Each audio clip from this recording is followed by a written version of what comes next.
Dernière sortie pour cette semaine d'Info Pacifique. Madame, Monsieur, bienvenue.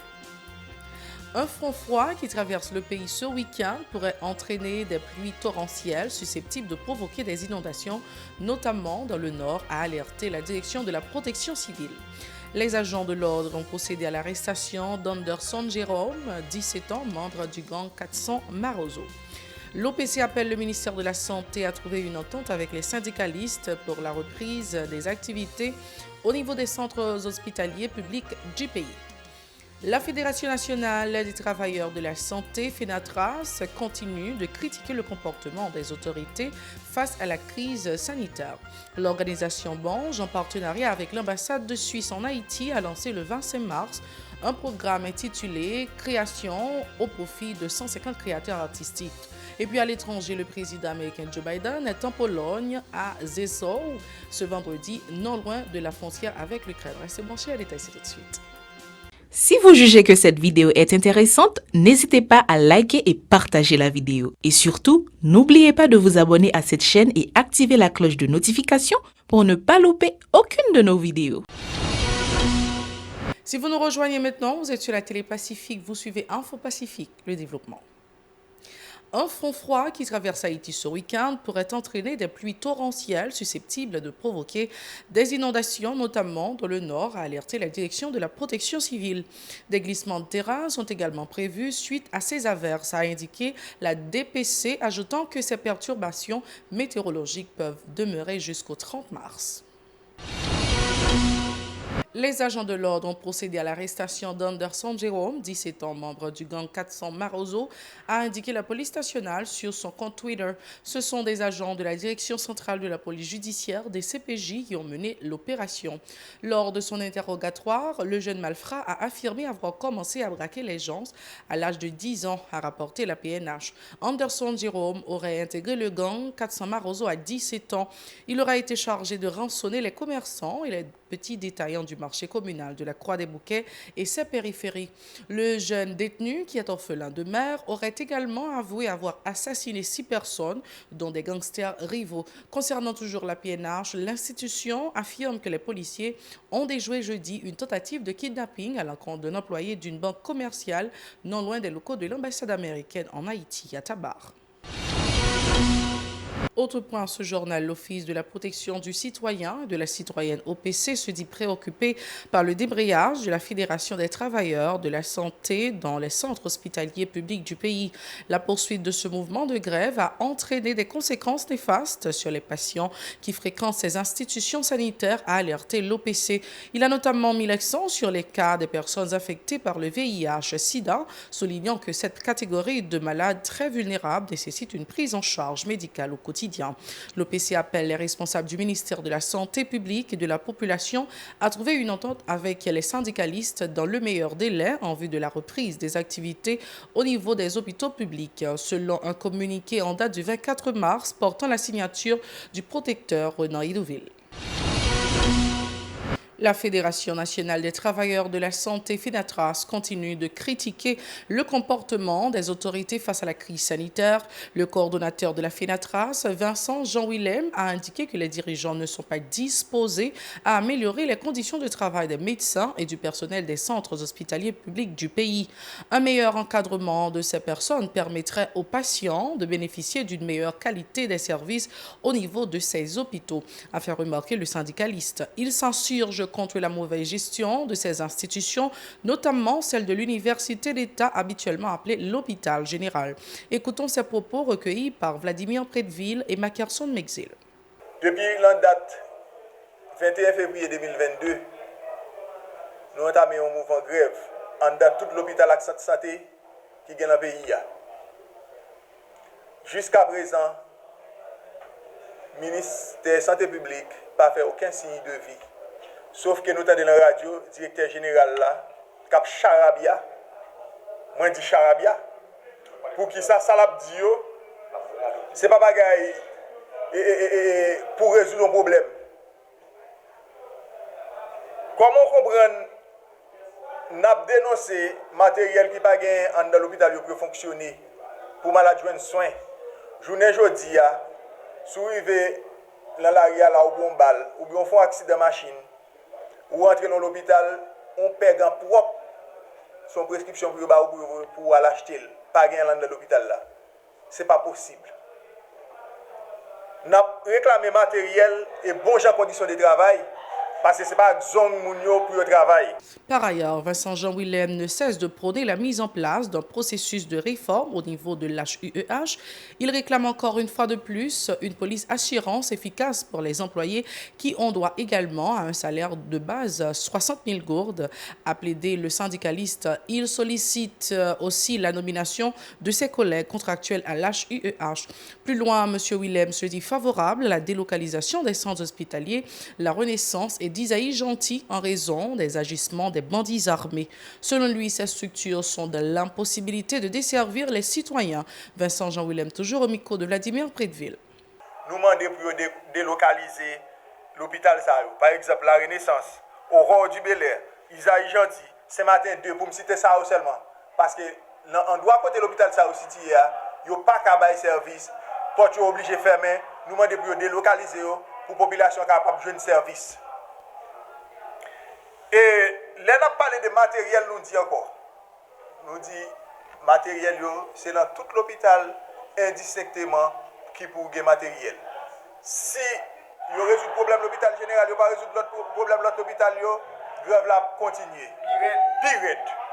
Et nous allons passer dans l'autre phase, dans le jour qui vient. Et lorsque nous prenons une décision pour passer dans l'autre phase, nous avons alerté la presse, nous avons mis au courant, parce que nous n'avons pas de stratégie pour le moment.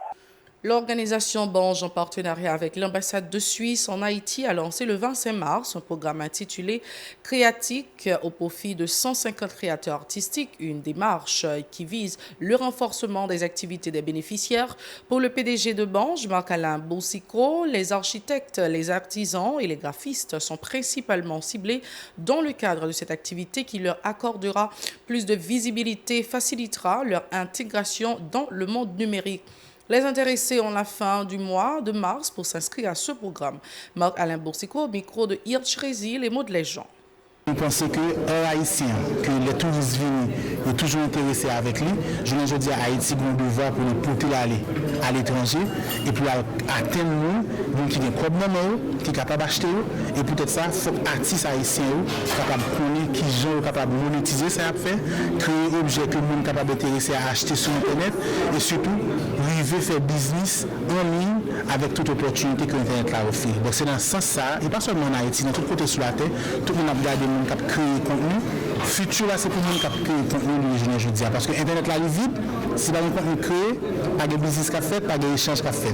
Donc créatif, il y a une place importante pour jouer dans ça. Mais en Haïti, créatif haïtien, pas connaître ça assez. Et nous faisons projet déjà avec eux. Ce n'est pas le premier projet qu'on a fait avec créatif en Haïti. Ça, c'est juste l'autre opportunité pour nous capables de porter aux ressources que nous joignons et que nous capables de porter pour eux, pour capables de grandir tête et arriver créer valeur économique pour tête. Pour sa part, la chargée d'affaires à l'ambassade de Suisse en Haïti, Céline May, a exprimé sa satisfaction lors de la cérémonie de lancement de ce programme à Pétionville. Ce projet sera notamment basé sur la formation, a informé Mme May. Elle est toujours au micro de Hirsch Rézy et Maud Léjean.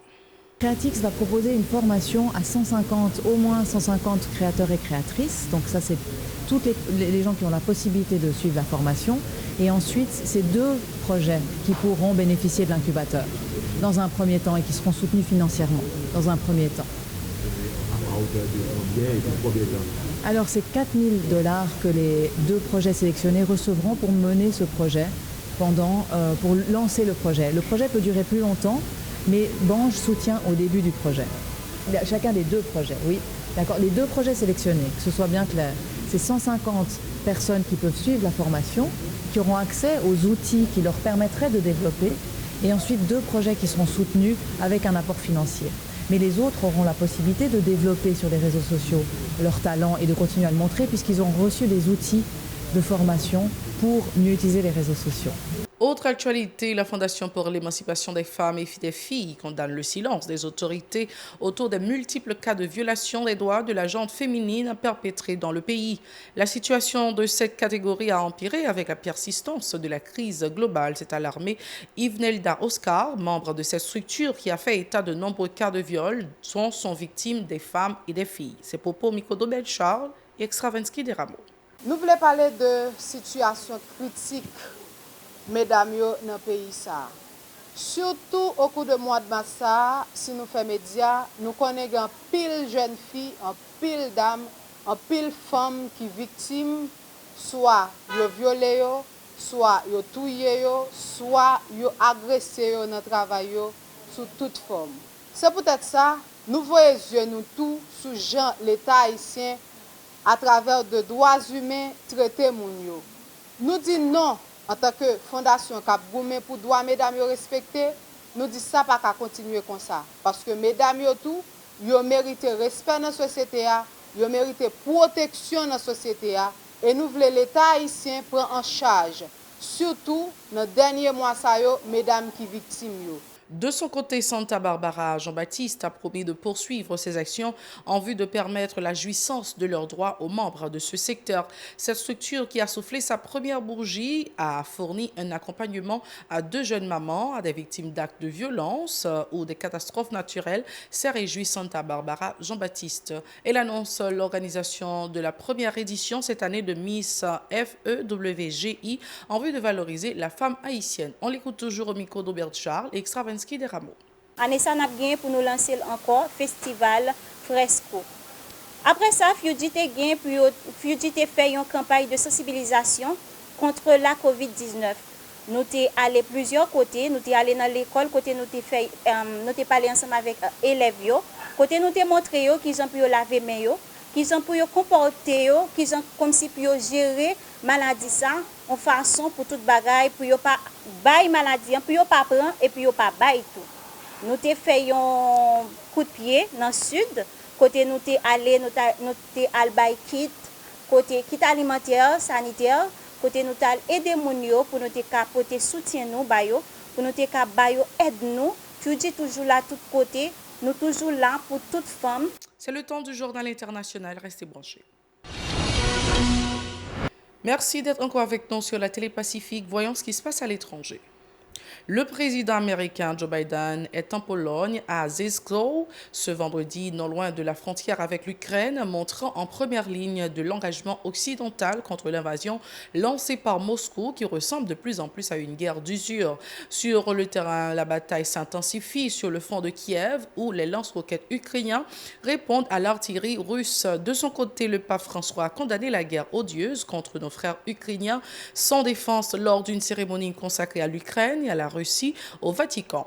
Et l'ambassadeur de Russie à Paris a été convoqué au Quai d'Orsay après la publication de caricatures sur son compte Twitter jugées inacceptables par la diplomatie française. Plus loin, le ministère russe de la Défense a annoncé vendredi que la première phase de son offensive en Ukraine était terminée, que ses forces allaient désormais se concentrer sur le Donbass.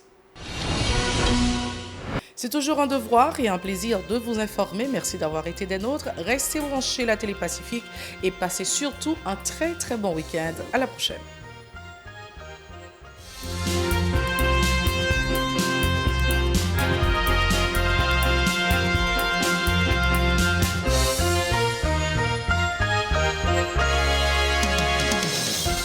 Si vous jugez que cette vidéo est intéressante, n'hésitez pas à liker et partager la vidéo. Et surtout, n'oubliez pas de vous abonner à cette chaîne et activer la cloche de notification pour ne pas louper aucune de nos vidéos.